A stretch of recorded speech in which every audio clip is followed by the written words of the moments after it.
السلام علیکم ناظرین، کیا حضور علیہ السلام کا وسیلہ دینا جائز ہے کہ ناجائز ہے؟ آئیں کلپ سنتے ہیں۔ یہ سوال ہے کہ کیا رسول اللہ کے وسیلے یا صدقے سے مانگنا جائز ہے؟ 100% حرام ہے، دھوکے میں مت رہنا۔ حضور کی شان اقدس اور عقیدہ رسالت کا ایک باب اور ہے، وہ یہ کہ آج ہم میں سے کئی لوگ ہم میں اس بات سے بھی گھبراتے ہیں کہ حضور کو وسیلہ بنانا چاہیے یا نہیں۔ آقا اپنی پیدائش سے پہلے بھی پوری کائنات کا وسیلہ تھے، ولادت کے بعد بھی ساری کائنات کا وسیلہ ہے، اور وفات کے بعد بھی قیامت تک حضور ساری کائنات کا وسیلہ ہے۔ آپ سمجھے میری بات؟ اور یہ خیال کہ توسل کا کوئی بیان نہیں ہے عقیدہ دین میں اور توحید میں، یہ بھی انکار۔ وسیلہ کا لفظ کسی نے نہیں کرا، خود وسیلہ کا لفظ قرآن نے دیا ہے، اور ارشاد فرمایا گیا یا ایھا الذین آمنوا اتقوا اللہ وابتغوا الیہ الوسیلہ وجاہدوا فی سبیلہ لعلکم تفلحون۔ ایمان والو، اللہ سے ڈرو اور اللہ کا قرب پانے کے لیے اس تک کوئی وسیلہ تلاش کرو۔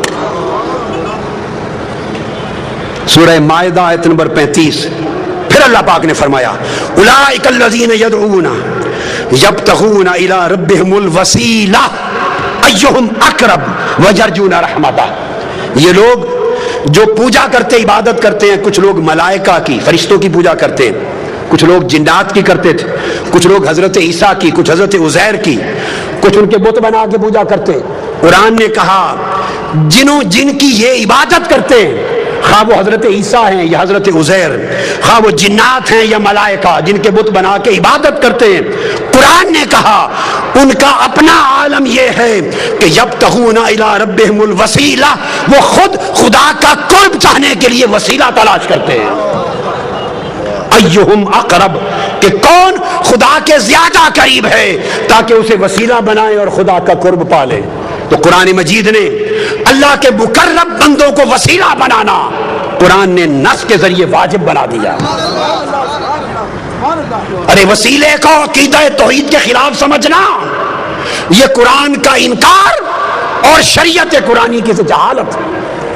پوچھو حضرت یوسف علیہ السلام سے، جب ان کے والد حضرت یعقوب علیہ السلام کی بینائی چلی گئی تھی اور ان کے 11 بھائی حاضر ہوئے مصر میں، جب وہ وزیر تھے، بادشاہ تھے مصر کے، اور بتایا کہ حضرت یعقوب آپ کے والد آپ کے غم میں، جب ملاقات ہو گئی تھی، غم میں رو رو کے بینائی دے بیٹھے۔ اب قرآن کہتا ہے جب پتہ چل گیا کہ بینائی چلی گئی تو کیا کرتے؟ یوسف علیہ السلام ہاتھ اٹھا کے دعا کرتے، عرض کرتے باری تعالیٰ میرے والد حضرت یعقوب کی بینائی لوٹا دے۔ آج صرف یہی طریقہ بتایا جاتا ہے نا، صرف یہ۔ تو یوسف علیہ السلام نے یہ کام نہیں کیا، کر سکتے تھے۔ اللہ کے پیغمبر سے بہتر توحید کو کون جانتا ہے؟ کرتے باری تعالیٰ میرے باپ یعقوب کو بینائی دے دے۔ حضرت یعقوب علیہ السلام خود نبی ہیں، خود نبی، وہ خود دعا کرتے مولا مجھے بینائی دے دے۔ نہ حضرت یعقوب نے خود براہ راست دعا کی، نہ حضرت یوسف علیہ السلام نے کی۔ تو کیا کیا؟ جب پتہ چلا کہ بینائی چلی گئی، اپنا قمیض اتار کے دے دیا۔ قمیض اتار کر قرآن کہتا ہے اذهبوا بقمیصی ھذا فالقوه علی وجه ابی یأت بصیرا فلما ان جاء البشیر فالقاه علی وجهه فارتد بصیرا۔ اپنا قمیض اتارا جو حضرت ابراہیم علیہ السلام کے وقت سے ان کے پاس چلا آتا تھا، اتار کے قمیض دیا اور کہا یہ میرا قمیض میرے والد حضرت یعقوب کے چہرے آنکھوں پہ رکھنا، اس کے وسیلے سے بینائی آ جائے گی۔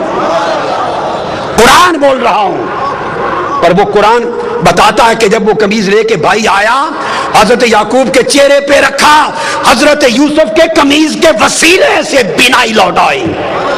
اب وسیلے کا انکار کرنا دو پیغمبروں کی سنت کا انکار ہے اور قرآن مجید کی نص کا انکار ہے۔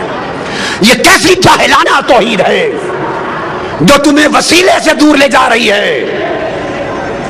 ارے وسیلہ مصطفیٰ کے بغیر تو آپ کے ہمارے باپ حضرت آدم کی توبہ بھی قبول نہ ہوتی۔ آقا علیہ السلام کی اپنی سنت دیکھیے کیا ہے، اپنی سنت آقا علیہ السلام کی، کہ حضور خود بھی وسیلے سے دعا کرتے۔ سبحان اللہ، میں آپ کو حدیث دے رہا ہوں، اور یہ حدیث دے رہا ہوں، آج تک کسی محدث نے آقا کی اس دعا کی روایت کو رد نہیں کیا. اور وہ دعا کیا ہے کہ سیدنا علی المرتضیٰ کرم اللہ وجہ الکریم کی والدہ ماجدہ جب وفات پا گئی، حضرت فاطمہ بنت اسد بن ہاشم آقا علیہ السلام کی چچی تھی، پالا تھا، پیار کیا تھا. وفات ہو گئی جب تو آقا کو بڑا غم تھا. ان کی قبر کھودی مولا علی المرتضیٰ کی والدہ حضرت فاطمہ بنت اسد. جب قبر کھودی تو آقا علیہ السلام خود قبر میں لیٹ گئے. پھر ان کو لحد میں اتارا گیا. لحد میں اتار کر جب اتار چکے تو آقا علیہ السلام نے خود قبر پہ کھڑے ہو کے دعا کی. اب جو دعائے مصطفیٰ حضرت فاطمہ بنت اسد ام علی مرتضیٰ کی قبر پر آقا نے کی ہے وہ دعا سنیے. اس کے بعد وسیلہ مصطفیٰ کا انکار کرنا، اس کو چاہیے کہ دین اسلام چھوڑ دے، وہ بے ایمان. کسی محدث نے اس کو رد نہیں کیا. آپ نے دعا کی اور دعا کی اللہم اللذیم اللہ الذی یحیی و یمیت و حی لا یموت اغفر لأمی فاطمہ بنت اسد ولقنہا حجتہا. اے اللہ جو زندہ اور سلامت ہے اور قائم و دائم ہے، جو فوت نہیں ہوتا، میری ماں فاطمہ بن اسد کی بخشش فرما، اس کو اس کے کلمہ کی تلقین فرما. اور آگے وَوَسِّعْ عَلَيْهَا مَدْخَلَهَا، اس کی قبر کو اس پر وسیع کر دے. بے حق کے نبی کا، تجھے تیرے نبی محمد مصطفیٰ کا وسیلہ. آقا علیہ السلام دعا کر رہے ہیں، فرمایا وَسِّعْ عَلَيْهَا مَدْخَلَهَا بِحَقِّ نَبِيِّكَ، بالا باری تعالیٰ تجھے میرا واسطہ، میرا وسیلہ، محمد مصطفیٰ کا وسیلہ اس کی قبر کو وسیع کر دے. وَالْأَنْبِيَاءَ الَّذِينَ مِنْ قَبْلِي، اور ان سب نبیوں کا واسطہ وسیلہ جو مجھ سے پہلے ہوئے. اب یہ کہنا کہ اس طریقے سے دعا کرنا جائز نہیں کہ نبی کے واسطے سے بخش دے، نبیوں کے واسطے سے بخش دے، فلاں کے وسط کے وسیلے سے بخش دے، ایسا اگر کوئی شخص کہے تو اس سے بڑا جاہل کوئی نہیں ہے قرآن اور حدیث کا. آقا علیہ السلام نے سنت بنایا. اس حدیث کو سنیے، امام طبرانی نے روایت کیا، امام ابو نعیم نے روایت کیا، امام حیثمی نے روایت کیا، امام ابن حبان نے روایت کیا، امام حاکم نے روایت کیا اور کہا رجال الصحیح ہیں، اس حدیث کے رجال سند صحیح ہے. یہ آقا علیہ السلام نے خود اپنے وسیلے سے دعا کی. ارے جب آقا علیہ السلام کی ولادت بھی نہ ہوئی تھی، حضرت عمر فاروق رضی اللہ تعالیٰ عنہ روایت کرتے ہیں، سرکار فاروق اعظم، اور اس حدیث کو امام حاکم نے روایت کیا، امام بیہقی نے، اور امام حاکم نے کہا ھذا حدیث صحیح الاسناد. پھر اس حدیث کو حافظ ابن کثیر نے روایت کیا، علامہ امام سیوطی نے روایت کیا، علامہ ابن تیمیہ نے روایت کیا، مجموع الفتاوی جلد 2 صفحہ 151، علامہ ابن تیمیہ نے. اور اس روایت کو بیان کر کے جرا نہیں کی، اس کو کہا کہ یہ حدیث دیگر حدیث سیاح کی قرآنی آیات کی طرح تفسیر کرتی ہے، مقبول قرار دیا.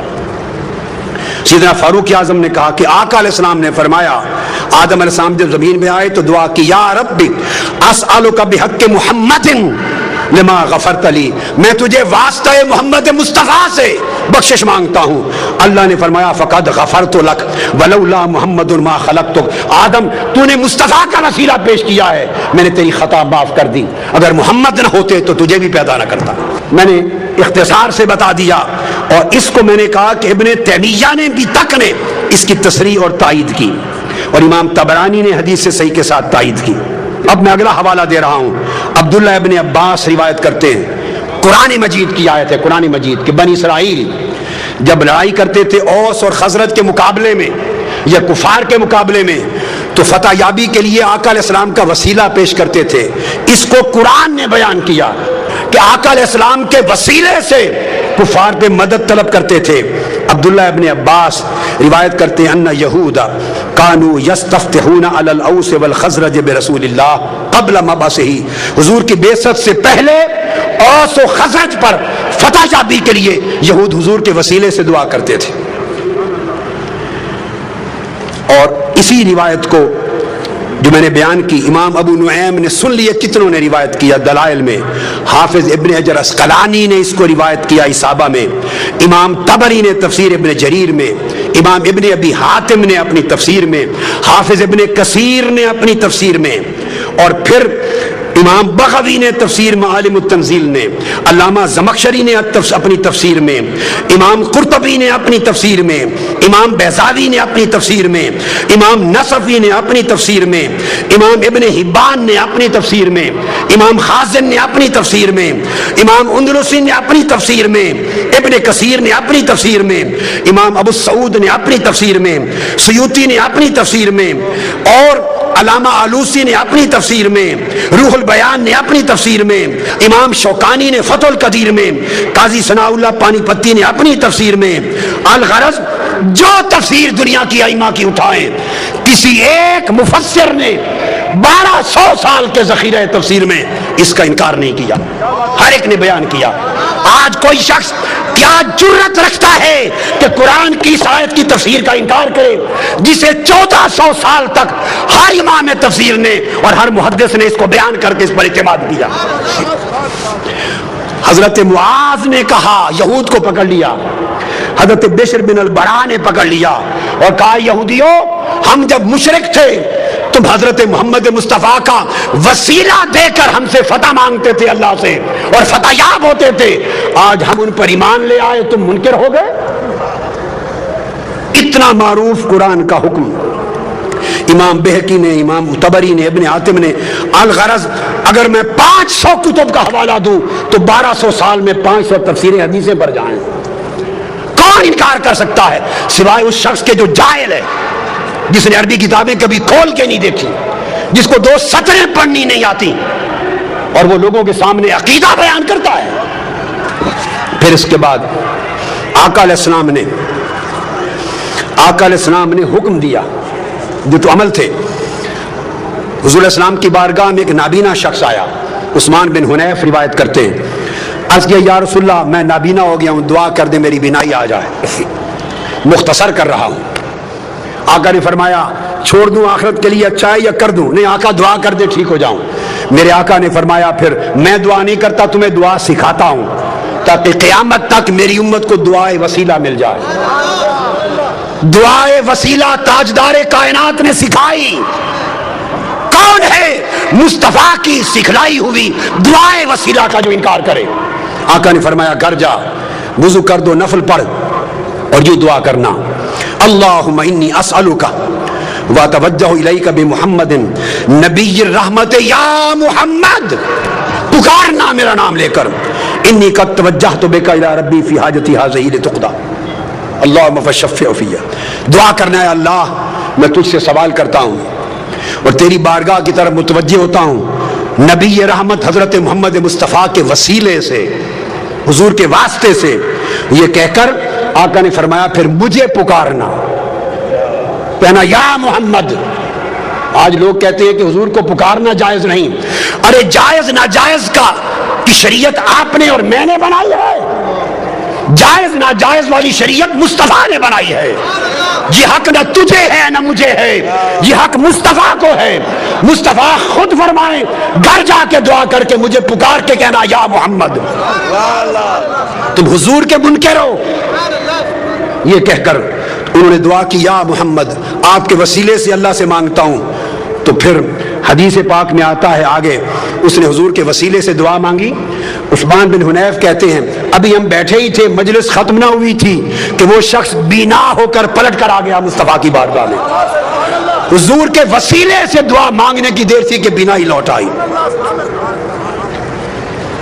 یہ حضور کی حیات پاک تھی۔ اب بعض لوگ یہ کہتے ہیں کہ وفات کے بعد حضور کو نہیں پکارنا چاہیے اور وفات کے بعد آج حضور سے نہیں مانگنا چاہیے، وفات کے بعد حضور کا کوئی وسیلہ نہیں۔ ارے خدا کے بندو، اپنے من گھڑت دین کو لوگوں کو بیان کر کے گمراہ نہ کرو، وہ دین بیان کرو جو مصطفیٰ نے سکھایا ہے۔ اب یہی حدیث امام طبرانی روایت کرتے ہیں اور امام بیہقی روایت کرتے ہیں، امام منذری روایت کرتے ہیں اور لکھتے ہیں ھذا الحدیث حدیث صحیح۔ کوئی یہ نہ کہے کہ حدیث ضعیف دے رہا ہوں، ائمہ نے حدیث کو صحیح لکھا۔ کہتے ہیں وہی شخص حضرت عثمان غنی کا زمانہ تھا، وہ حیات تھا، وہ جس کی بینائی لوٹ آئی تھی حضور کے وسیلے والی دعا سے۔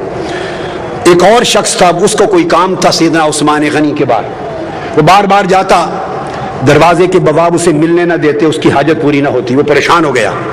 اچانک اس کی ملاقات عثمان بن حنیف والی روایت میں، وہ جو نابینا تھا، حدیث الدریر، جو بینا ہو گیا تھا حضور کے وسیلے سے، اس سے ہو گئی۔ اس نے کہا آؤ گھر جا کے یہ دعا پڑھو اور حضور کو پکارو یا محمد۔ آقا علیہ السلام کا دور گزر گیا، سیدنا عثمان غنی کا زمانہ ہے۔ اس نے پھر دعائے وسیلہ پڑھی، یا محمد پکارا، پکار کے پلٹا، اس سیدنا عثمان غنی کے دروازے پر گیا ہی تھا، جو بواب اسے کھڑا نہیں ہونے دیتا تھا، اس نے بازو پکڑا اور عثمان غنی کی کرسی کے ساتھ جا کے بٹھا لیا، وہیں اس کا کام ہو گیا۔ اور محدثین فرماتے ہیں کہ اس سے ثابت ہوا کہ قیامت تک جب حاجت ہو تو وسیلہ مصطفیٰ کی ان کلمات کے ساتھ دعا کی جائے۔